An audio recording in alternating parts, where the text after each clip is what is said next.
बही त्रुटि प्रसंग में विजेडी विधायक अरुण साहू सरकार को घेरी षड्यंत्रकारी किए मुख्यमंत्री ताहा स्पष्ट करंतु बोली अरुण दाबी करिसेंती। बही त्रुटि रे षड्यंत्र होइछि बोली मुख्यमंत्री कहिले ताहेले कहा विरोध रे एफआईआर देइछंती कहंतु। मुख्यमंत्री स्पष्ट करंतु बही त्रुटि रे षड्यंत्रकारी किए। राज्य सरकार जनमानस रे ए भूल को घोड़ाई देबा पई एफआईआर नाटक करुछंती। साधारण लोकंक ठारू छोट छोट पिला माने बही त्रुटि नै सरकार को समालोचना करिसेंती। एथुरु बंचिबा पाई राज्य सरकार एपरि पदक्षेप नैछंती बोली अरुण कटाक्ष करिसेंती। वर्तमान सरकार निद भांगिला एफआईआर देबाको सरकार कहा विरुद्ध एफआईआर देले जोटी मान्यवर मुख्यमंत्री कहउछंती षड्यंत्र हेछि तांको निज विरुद्ध रे सेठी से एफआईआर कहा अगेंस्ट दउछंती स्पष्ट करंतु षड्यंत्रकारी किए।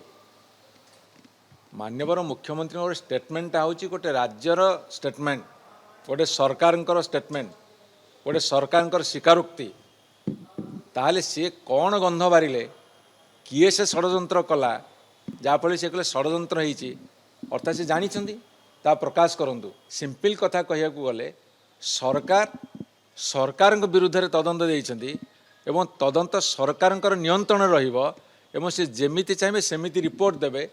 कार्यानुष्ठान कौन करबा जानिनु किंतु निजे निजुको स्पष्ट दिवालोक घोड़ेवा को चेष्टा करुछंती अपचेष्टा करुछंती एतिक मात्र हमर कहबार अछि।